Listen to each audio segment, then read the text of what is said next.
You know the feeling. It's the middle of the night. The room is dark. Your partner is breathing steadily beside you, and you are completely frustratingly awake. You glance at the clock, 3:07 a.m. Again. Here's the first thing you need to hear. This is not just getting old. That is one of the most damaging myths in sleep medicine. A 2024 review in Clinical Gerontologist covering 14 longitudinal studies concluded plainly that poor sleep is not an inevitable marker of aging. It is, however, a strong marker of how well you are aging. That distinction matters because it means 3 a.m. is something you can actually fix. 3 of the most credible sleep voices on the planet agree. Stanford neuroscientist Andrew Huberman calls sleep the best nootropic, stress relief, immune booster, and emotional stabilizer known to science. Longevity entrepreneur Bryan Johnson calls it the most powerful drug on the planet. And Dr. Michael Breus, double board-certified sleep specialist and one of the 10 most influential sleep doctors in the world, has built his career on one truth. Everything you do better with a good night's sleep. All 3 have independently arrived at the same core principles, and every one of them is completely free. Why 3 a.m.? The biology behind the wake-up. Your body runs on a 24-hour internal clock called the circadian rhythm, regulated by the suprachiasmatic nucleus, or SCN. As we age, this clock shifts. Research in sleep health confirms that older adults experience a phase advance. Your biological clock drifts earlier, so your pre-dawn wake-up sequence fires sooner than it once did. Add to this the natural decline in deep, slow-wave sleep that accelerates after 60. A 2026 Science Direct review found that sleep architecture becomes lighter and more fragmented with age. By 3 a.m., your slow-wave cycles are complete. What remains is lighter, REM-dominant sleep, and your brain is far easier to pull out of it. Then there's cortisol. This stress hormone begins rising in the early hours to prepare you for waking. In older adults with HPA axis dysregulation, that surge fires too strongly, too soon. Research in Oxford Academics' Sleep 2024 confirmed that elevated pre-sleep cortisol and disrupted sleep architecture are bidirectionally linked, each making the other worse. Understanding this biology is empowering. Every mechanism has a corresponding intervention. Here are 5, backed by science and 3 of the world's leading sleep experts, and all of them are free. Tip 1. Anchor your clock with morning light and know your chronotype. This is the most powerful, most underused sleep intervention available. It costs nothing. Your SCN is reset daily by bright morning light. A 2025 Frontiers in Neuroscience study found that properly timed light exposure reinforces clock gene oscillations, restoring melatonin rhythmicity and deeper slow-wave sleep in older adults. Huberman recommends getting outside within 30 to 60 minutes of waking, 10 minutes on clear days, up to 30 on overcast ones. No sunglasses. Johnson does this without exception from 5 a.m. every morning.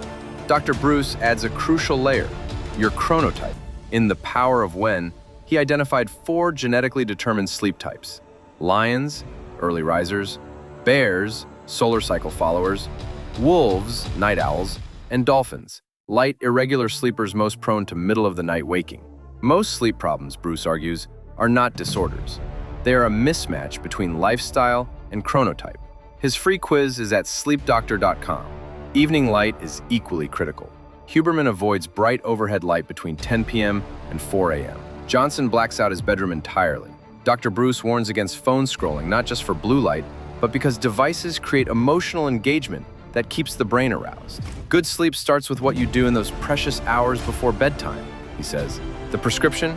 Sunlight within 60 minutes of waking. Know your chronotype. Warm, dim light after sunset. Bedroom fully dark. Tip 2. Treat your bedroom temperature like a prescription. Sleep hygiene is not just behavioral, it is thermoregulatory. Your core body temperature must drop 1 to 2 degrees Fahrenheit to initiate and maintain sleep. A landmark Harvard Medical School 18-month study of adults averaging age 79 found sleep most efficient between 20 and 24 degrees Celsius, 68 to 75 degrees Fahrenheit. A 2025 BMC medicine study of adults over 65 found temperatures above 24 degrees Celsius significantly increased autonomic disruption and elevated heart rate. Signatures of stress, not rest. Huberman recommends layered blankets for fine-tuning. Johnson targets 16 to 19 degrees Celsius, 60 to 66 degrees Fahrenheit. Dr. Breus identifies temperature alongside light and noise as the three foundational physical conditions for sleep quality and emphasizes that the fixes are free. Open a window, use a fan, swap your duvet for lighter layers. All three also recommend a warm shower 60 to 90 minutes before bed. The rapid skin cooling that follows accelerates your core temperature drop and speeds sleep onset. This is not folk wisdom.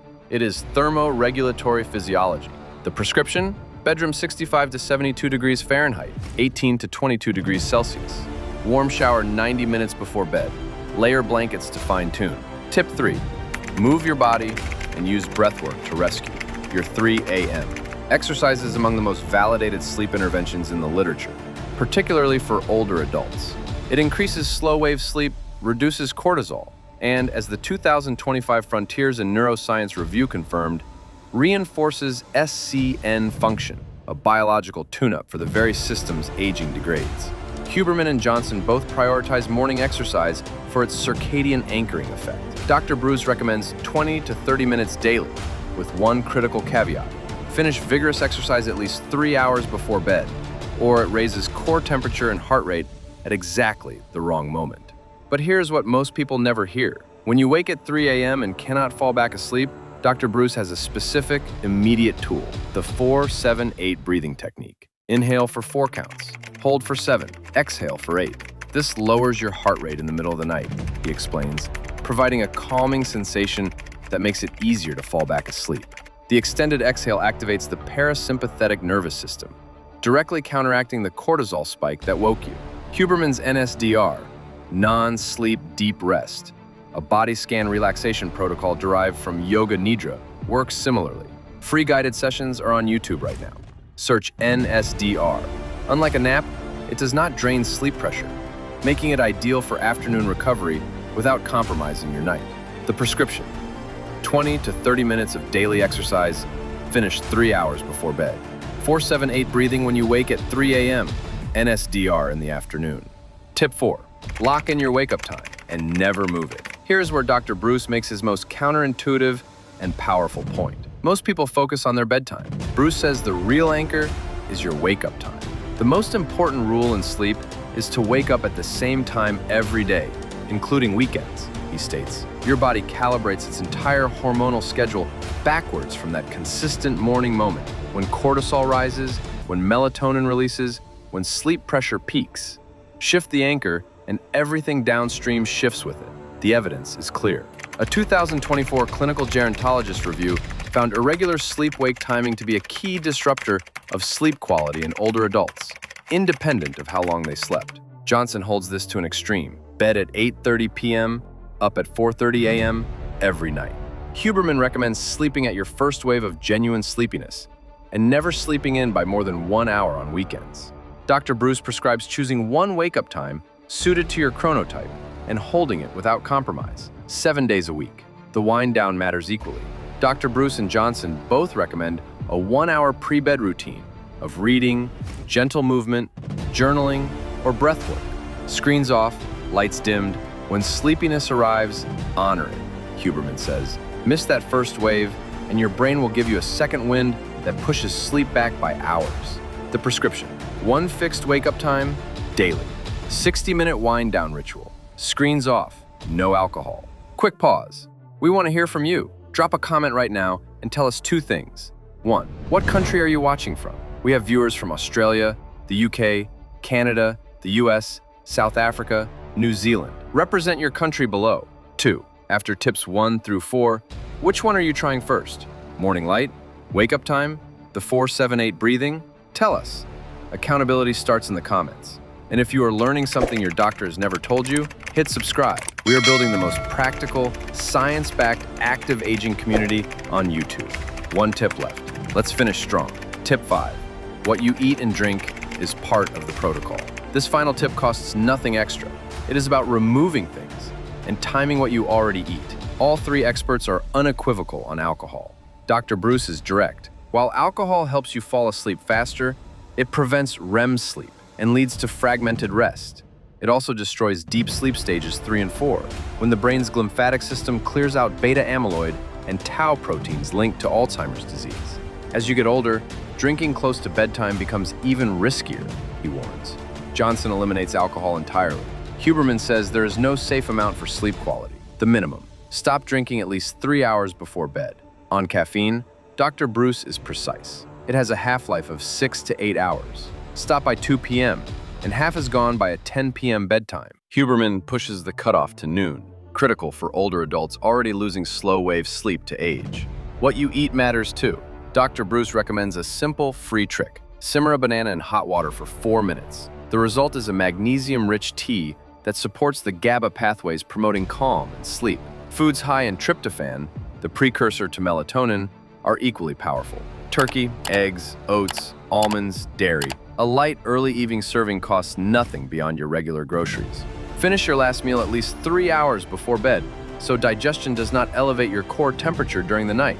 The prescription: alcohol stopped 3 hours before bed, caffeine cut off at 2 p.m., tryptophan-rich foods in the early evening, dinner finished 3 hours before sleep.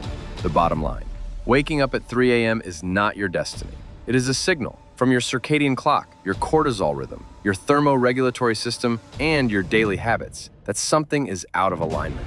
Huberman, Johnson, and Dr. Breus have independently arrived at the same conclusion. The tools that produce the best sleep are not expensive. Morning light, a cool, dark room, a body that has been moved, a wake time that never changes, a plate and glass that respect what the body needs after dark. These are not biohacker secrets. They are biology, and biology does not expire with age. Active aging is not just about what you do during the day. It is about what happens during those 8 hours of darkness. Fix the night, and you transform the day. What's been your biggest obstacle to staying consistent? Share your experiences and thoughts in the comments below. We'd love to hear from you. Thanks, and always remember, active aging